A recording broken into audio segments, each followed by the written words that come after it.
Hi, it's Mrs. Reiff, and I'm going to read you The Greedy Python by Carle.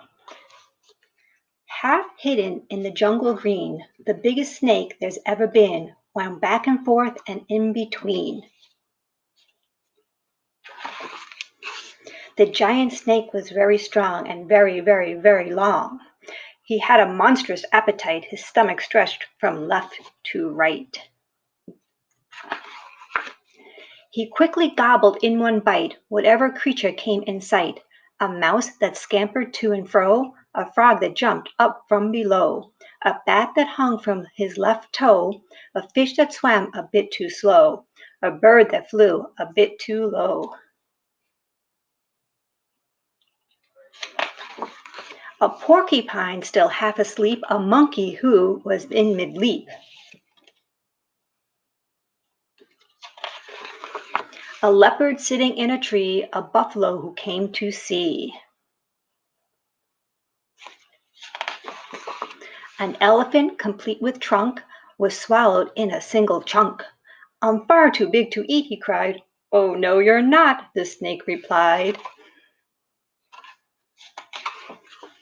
At last the python's meal was done, and he lay resting in the sun. The animals inside his skin were making quite a dreadful din.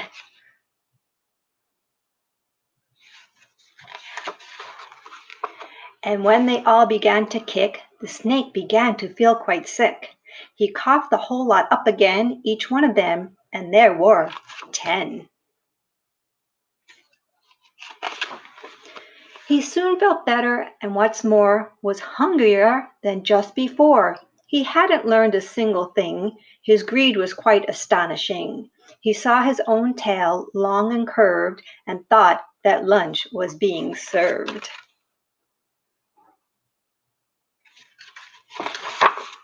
He closed his jaws and on his own rear, then swallowed hard and disappeared. That was a very hungry snake, and he wasn't very smart. He ate himself at the very end. Well, I hope you enjoyed that book. Carle is one of my favorite authors and illustrators. I think his pictures are quite beautiful.